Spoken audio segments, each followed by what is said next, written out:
3 दिन गंगोत्री में और 1 दिन गोमुख में मां भागीरथी में 4 दिन का स्नान हो गया। पाप धुले या नहीं, ये तो गंगा मैया ही जाने। वैसे यहां स्नान करते समय पापों का हिसाब करना भी नहीं चाहिए। बर्फीले जल में नहाते समय अगर आप अपने पापों का स्मरण करने में लग गए तो समझिए जमकर बर्फ हो जाएंगे।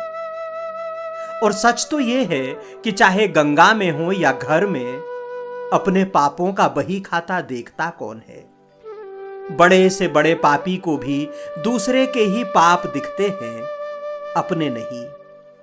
जिस दिन दिख जाते हैं उस दिन मन की गंगा में ही एक एक कर धुलने लगते हैं। जो अपने पापों का हिसाब कर लेता है उसके लिए बाहर की सारी गंगाएं, सारी यमुनाएं व्यर्थ हो जाती हैं। वो स्वयंभू भगीरथ हो जाता है। एक गंगा प्रकट करता है और उसे मार्ग दिखाता हुआ चल पड़ता है गंगा सागर की ओर। हम आत्मावलोकन कर सकें, अपनी बुराइयों को रेखांकित कर सकें और फिर एक एक कर उनसे लड़ सकें, अपने आप को मान अपमान से ऊपर ले जा सकें। ये पद यात्राएं इसी के लिए तो हैं।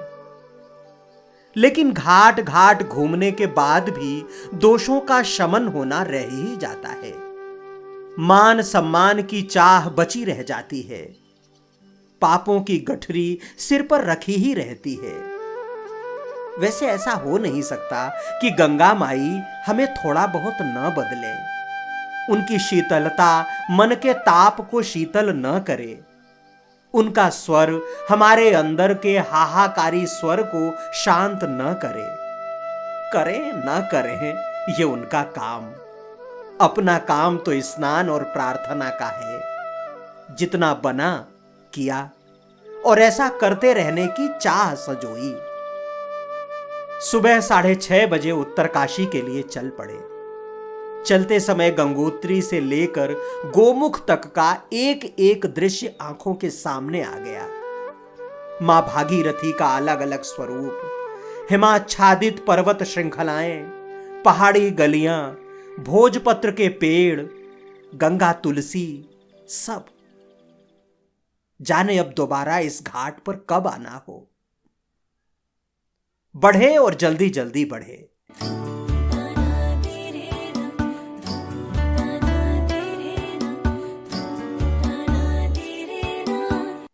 भैरव घाटी पार कर 9 बजे लंका आ गए। उतार मिलता है तो इसी तरह पांवों में पहिए लग जाते हैं। लोहे का पुल पार किया और गर्तांग गली का तोरण द्वार दिख गया। यहां से लगभग 2.5-3 किलोमीटर अंदर देवदार की लकड़ी की सीढ़ियां हैं, अद्भुत और आकर्षक। भागीरथी के किनारे और पहाड़ के ऊपर नेलांग घाटी में इन सीढ़ियों को देखने के लिए वन विभाग की अनुमति लेनी होती है। एक पल के लिए सोचा कि गर्तांग गली कोई तीर्थ तो है नहीं, इसलिए किसी तीर्थ यात्री का उधर जाने का क्या औचित्य। लेकिन फिर अगले ही पल विचार आया कि क्या केवल मंदिर और देवस्थान ही हमारे तीर्थ हैं? प्राकृतिक सुषमा, मनुष्य की कल्पना से निर्मित संसार, विशाल पहाड़ों के शिखर पर बनाए गए तकनीक के कोटर भी तो हमारे तीर्थ ही हैं। इतिहास और संस्कृति के स्मृति चिन्ह भी तो हमारे देवालय ही हैं। इन्हें देखकर हम अपने पुरखों के पौरुष से परिचित होते हैं।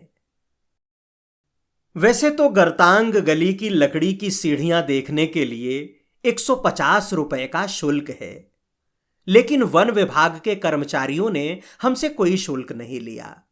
यह सलाह अवश्य दी कि पहाड़ चढ़ने उतरने में थक जाएंगे महाराज, रास्ते में पानी भी नहीं है, इसलिए पानी लेकर जाइएगा। बैग वहीं कार्यालय में रख दिया और पानी का कमंडल लेकर चल पड़े।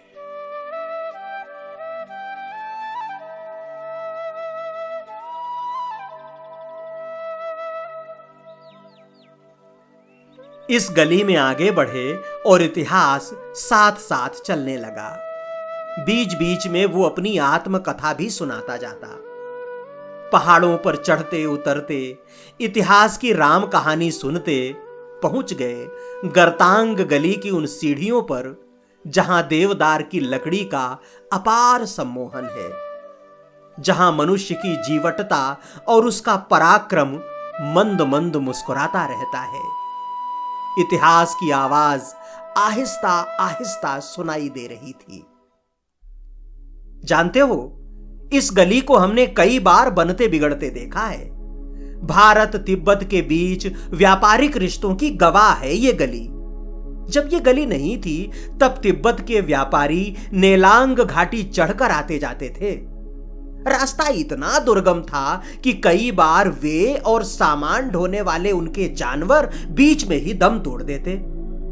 तब 17वीं शताब्दी में नेलांग जादूंग के जाड़ समुदाय के एक सेठ ने पेशावर के पठानों की मदद से यह रास्ता बनवाया। पठानों को खैबर के खतरनाक पहाड़ों में रास्ता बनाने का अनुभव जो था,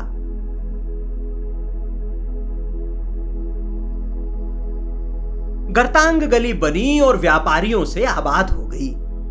तिब्बत के व्यापारी इस गली से होते हुए ऊन, चमड़े के बने कपड़े, जूते और नमक का व्यापार करने उत्तरकाशी जाते और लौटते हुए तेल, मसाले, दालें, गुड़ और तंबाकू आदि तिब्बत ले जाते। तिब्बत के इन व्यापारियों को दोरजी कहते थे। दोरजी ये व्यापार याक, घोड़ा खच्चर और भेड़ बकरियों पर सामान लाद कर किया करते।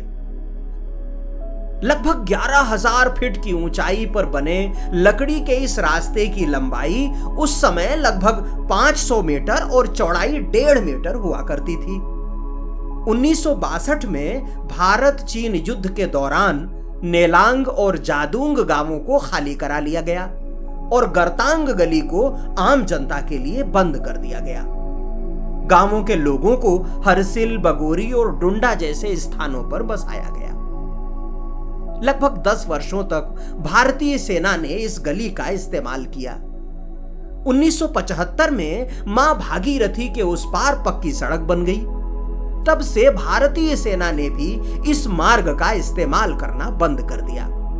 इसके बाद यहां से इंसानी आवाजाही पर विराम लग गया। देखरेख के अभाव में रास्ता जर्जर हो गया। पुनर्निर्माण के बाद अगस्त 2021 में इस गर्तांग गली को पर्यटकों के लिए दोबारा चालू किया गया। अब इसकी लंबाई 136 मीटर और चौड़ाई 1.8 मीटर है। देवदार की लकड़ी से बना यह नया नवेला मार्ग बहुत सुंदर है। इसकी सीढ़ियों पर बैठकर प्रकृति के मनोरम दृश्यों को देखते हुए इतिहास से बतकही की जा सकती है। देवदार वृक्षों की ये सीढ़ियां, देवदार लकड़ियों की ये सीढ़ियां यूं तो किसी उपयोग की नहीं है, कहीं ले नहीं जाती हैं, केवल अपने पास ही बुलाती हैं, अपने पास ही बैठाती हैं और माँ गंगा का स्वर सुनाती हैं, पहाड़ का सौंदर्य दिखाती हैं। लेकिन ये चलते हुए पांवों में गुदगुदी ज़रूर करती हैं। उतरते समय तो उतनी थकान नहीं हो रही थी, लेकिन चढ़ते समय थकान होती है। और शरीर है जब कहीं अत्यधिक श्रम करता है तो थकता है। पहाड़ चढ़ने उतरने से थकान तो हो गई थी, लेकिन मुख्य सड़क पर आते ही फिर गति पकड़ ली। धराली पहुंचे तो दोपहर के 2 बजे थे। धराली में ऐसे अतीत से साक्षात्कार करना था जो कुछ ही दशक पहले धरती की कोख से बाहर निकला था। जी, पहुंच गए कल्प केदार महादेव के दर्शन करने। आमतौर पर हिमालय क्षेत्र के सभी शिव मंदिर ऊंचाई पर हैं, कई तो पर्वत शिखरों पर विराजे हैं, लेकिन कल्प केदार मंदिर जमीन से लगभग 20 फीट नीचे है। आज भी मंदिर का आधा हिस्सा और इसका शिखर ही दृष्टिगोचर होता है, बाकी जमीन के अंदर है। क्यों और कैसे, तो चलिए इस रहस्य को भी जान लेते हैं। माना जाता है कि इस क्षेत्र में कभी 240 मंदिरों का समूह हुआ करता था। पांडवों ने इसका निर्माण कराया था। आदिगुरु शंकराचार्य ने इस स्थल को पुनर्प्रतिष्ठित किया। पुरातत्व विभाग का मानना है कि यह मंदिर 17वीं शताब्दी का है, लेकिन 19वीं सदी के प्रारंभ में श्रीकंठ पर्वत से निकलने वाली खीर गंगा में बाढ़ आई और सभी मंदिर मलबे में दब गए। 1945 में मंदिर का शिखर दिखाई दिया। ग्रामीणों ने खुदाई की तो यह कल्प केदार मंदिर प्रत्यक्ष हुआ। कल्प केदार मंदिर कत्यूर शिखर शैली में बना है। आज भी यह केवल 12-13 फीट तक ही दिखाई देता है, शेष 6-7 फीट नीचे दबा है। मंदिर के निचले हिस्से में सदा पानी भरा रहता है। इसमें भगवान शिव की सफेद रंग की स्फटिक की पंचमुखी मूर्ति है। साल में एक बार पानी निकालकर इस शिवलिंग की पूजा की जाती है। दैनिक पूजा के लिए पानी से भरे टैंक के सामने छोटा शिवलिंग है। मंदिर के बाहर शेर, नंदी और घड़े आदि की आकृति उकेरी गई है। बताया जाता है कि मंदिर के इस सरोवर का संबंध समीप बहने वाली भागीरथी से है और सरोवर में पानी का स्तर भागीरथी में पानी के स्तर के अनुसार ऊपर नीचे होता रहता है। यहां खीर गंगा और भागीरथी का पवित्र संगम है। पौराणिक काल में इस स्थान को श्याम प्रयाग के नाम से जाना जाता था। धराली से भागीरथी के उस पार पहाड़ी पर दिखाई देता है मुखवा अर्थात मुखी मठ। यह मां गंगा का शीतकालीन प्रवास है। दीपावली के दूसरे दिन गंगोत्री में गंगा मंदिर के कपाट बंद होने के बाद मां गंगा का विग्रह यहां आ जाता है, फिर अक्षय तृतीया तक यहीं रहता है। अब जब गंगोत्री में मां गंगा के दर्शन हो गए तो उनका मायका भी देखना ही था। बैग धराली में एक दुकान में रख दिया और भागीरथी पर बने पुल को पार कर चल पड़े मुखवा के लिए। पहाड़ के ऊपर चढ़ते गए और मुखवा गांव का सौंदर्य और उसकी मुश्किलें दिखने लगीं। यह गंगोत्री धाम के तीर्थ पुरोहितों का गांव भी है। यही कोई 450 परिवार यहां रहते हैं। यहां परंपरागत शिल्प से तैयार लकड़ी के मकान देखते ही बनते हैं।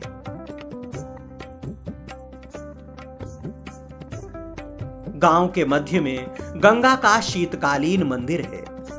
ठंड के दिनों में मां गंगा की भोग मूर्ति 6 माह के लिए यहां रहती है। शीतकाल में इसी मंदिर में मां गंगा के दर्शन होते हैं। इन 6 महीनों में मुखवा गांव का माहौल खुशियों से भरा रहता है।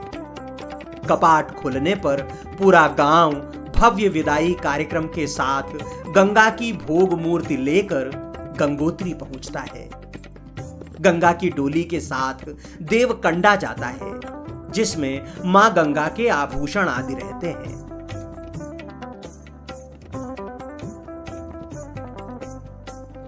हम जिस समय मुखवा पहुंचे मां गंगा का विग्रह गंगोत्री में था, इसलिए यहां पूरी तरह सन्नाटा था। पूरा मार्ग खंडहर नुमा था। मंदिर पहुंचे तो वहां भी ताला लगा था। पड़ोस में पूछा तो पता चला पंडित जी धराली गए हैं, शाम को आरती के समय आएंगे। जब भगवान का ठिकाना कहीं और हो तो भला पुजारी का ठिकाना कैसे न बदलेगा। मंदिर परिसर में समेश्वर देवता की पालकी है। पांडवों का मंदिर है जिसमें पांडवों की मूर्तियां नहीं हैं। प्रतीक के तौर पर गदा, धनुष सहित 5 पांडवों के अस्त्र हैं। केवल यही मंदिर खुला था। बगल में देवदार की लकड़ियों से बना नरसिंह भगवान का भी मंदिर है, वो भी बंद था। लकड़ी का मंदिर अत्यंत सुंदर है। देवदार की लकड़ी से भीनी भीनी सुवास आ रही थी। पूरा गांव किसी प्राचीन सभ्यता की तरह दिखाई देता है। इक्का दुक्का घर ही कंक्रीट के बने हैं। बाकी सभी लकड़ियों के हैं और 100-200 साल पुराने हैं। देखने में जीर्ण शीर्ण लगते हैं, लेकिन मजबूत तो होंगे ही, तभी तो लोग इसमें रहते हैं। गांव लगभग खाली था। अधिकांश लोग गंगोत्री गए हुए थे। यही समय उनकी कमाई का होता है। शाम तक हरसिल पहुंचे और भगवान लक्ष्मी नारायण का मंदिर देखने गए।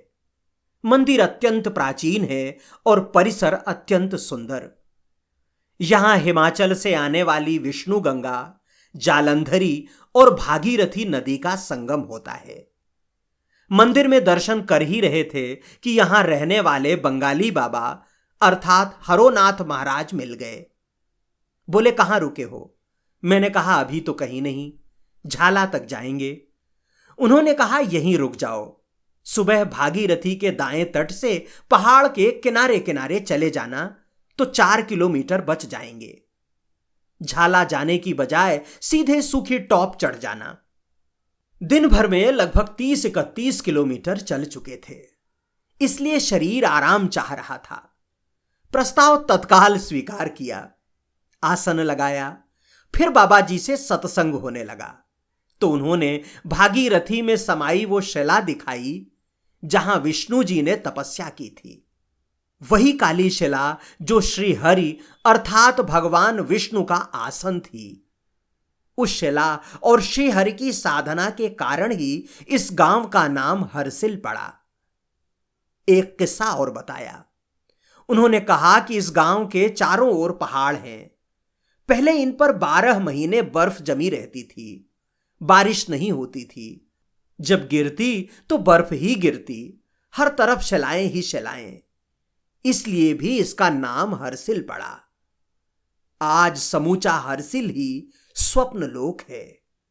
चारों तरफ पर्वत श्रृंखलाएं, देवदार के घने वन, शीतल मंद बयार, मां भागीरथी का अत्यंत सुंदर और पावन स्वरूप, सेब के बगीचे। ऐसा लगता है जैसे प्रकृति ने इस गांव के रूप में अपनी विशेष कृति बनाई है। बाबा जी ने भोजन बनाया और शाम की आरती के बाद प्रसाद पाया। भोजन करते हुए उन्होंने सामने रखी थाली दिखाई और कहा, इस थाली में जो खाना देख रहे हैं ना, ये लोमड़ी के लिए है। आती हैं और हमारी गोद में बैठती हैं, भोजन करती हैं, फिर जाती हैं। सफेद भालू भी आते हैं, बाघेरा भी आता है। कुछ दिन पहले तो बाघीन अपना बच्चा यहीं छोड़ गई थी। 2-3 दिन रहा, फिर ले गई। जिस दिन सुबह ले गई उसी दिन जंगलात वाले अर्थात वन विभाग वाले आए और पूछने लगे, बाघेरा का बच्चा कहां है? मैंने कहा, वो तो आज सुबह ही लेकर चली गई। बाबा जी बहुत सरल है, यहां 22 साल से हैं। कहने लगे, गंगा का ये स्वर छोड़कर मैं कहीं नहीं जाता, इस बाउंड्री के बाहर भी नहीं। भिक्षा भी यहीं आ जाती है। जितनी जरूरत होती है उतना ही स्वीकार करता हूं, शेष लौटा देता हूं। बाबा जी के अनुसार हरसिल और धराली ऋषियों की तपस्थली है। यहां 7 ऋषियों ने तपस्या की थी। वे बंगाली टोन में हिंदी बोलते तो बहुत अच्छा लगता। सुबह उठे तो थकान कल की बात हो गई थी। गंगा माई का स्वर स्नान के लिए पुकार रहा था। स्नान के लिए घाट भी बहुत अच्छा था। हां, सुबह सुबह भागीरथी का जल इतना शीतल था कि नहाते हुए रोम रोम चिघाड़ मार रहा था। जल्दी जल्दी 4-5 कमंडल जल डाला और स्नान पूरा। मंदिर परिसर में नर्मदेश्वर महादेव भी थे। 1 कमंडल जल उन्हें भी समर्पित किया। आया तो हरोनाथ महाराज कहने लगे, ठंड से बचो, अभी 2 धाम और करने हैं। उन्होंने बगोरी गांव होकर सूखी टॉप चढ़ने का रास्ता बताया। वीडियो के प्रारंभ में गर्तांग गली दिखाते हुए मैंने आपको बताया था कि 1962 के भारत चीन युद्ध के दौरान जादुंग और नेलांग गांवों को खाली कराकर वहां के लोगों को अलग अलग जगह बसा दिया गया था। उन्हीं में से एक गांव है बगोरी, हरसिल से बिल्कुल लगा हुआ। बगोरी में जादुंग और नेलांग के विस्थापित रहते हैं। जिन्हें जाड़ कहा जाता है। इसके अलावा गांव में यहां के मूल निवासी भी हैं। छोटा सा गांव है जिसमें यही कोई 200 परिवार रहते हैं। इन विस्थापितों और स्थानीय लोगों ने मिलकर इस गांव को इतना खूबसूरत बना दिया है कि यह भारत सरकार द्वारा घोषित आदर्श ग्राम है। मध्य भारत के आदर्श ग्रामों की तरह केवल नाम का आदर्श नहीं, बल्कि सच में आदर्श। लकड़ी के खूबसूरत घर हैं जिन पर फूलों से लेकर बेल बूटों तक की नक्काशी है। घरों के दरवाजों से लेकर खंभों तक की अद्भुत बनावट है। कई घरों की दीवारों पर बौद्ध मंत्र खुदे हैं तो कहीं लोगों ने अपना नाम खुदवा रखा है। गांव की पतली गली से गुजरते हुए हर एक घर पर नजर ठहर जाती है। चूंकि गांव में हिंदू और बौद्ध दोनों रहते हैं, इसलिए यहां माता का मंदिर और लहराते लाल झंडे दिखते हैं, तो बौद्ध मठों के आसपास सतरंगी झंडे भी नजर आते हैं। सार्वजनिक शौचालय से लेकर स्वास्थ्य केंद्र तक सब कुछ है। सार्वजनिक प्रार्थना कक्ष भी है। हां, गांव में प्रवेश करने से पहले छोटी छोटी पहाड़ी नदियां और उन पर बने पुल भी अभिनंदन करेंगे। सेना के कैंप भी। अगर यहां से गुजर रहे हैं और चाय पीने के शौकीन हैं तो तनिक ठहर कर चाय की चुस्की भी ले लीजिएगा। विशेष प्रकार की जड़ी बूटी से बनाई गई चाय का स्वाद एक अलग आनंद देगा। झाला में लकड़ी के पुल से एक पहाड़ी नदी को पार किया है। पहाड़ी नदी ऊपर आती है ग्लेशियर से, लेकिन ये इतनी प्रवाहमान है, इतनी तीव्र है कि इसका बहाव सह पाना सहज नहीं है। गांव वालों ने लकड़ी का पुल बनाया है और ये पुल पार उतार रहा है। अब सीधे सूखी टॉप चढ़ेंगे और उन्हीं पुराने रास्तों से गुजरेंगे जिनसे होकर आए थे। इसलिए अब सीधे काशी विश्वनाथ की नगरी उत्तर काशी में भेंट होगी। यायावरोम द्विवेदी को अनुमति दें और अगर चैनल पर नए हैं तो कृपया सब्सक्राइब कर लें। शेयर करेंगे तो अच्छाई दूसरों तक पहुंचेगी। लाइक और कमेंट करेंगे तो हमारा उत्साहवर्धन होगा। जय गंगा माई की, यमुना माई की जय, नर्मदे हर।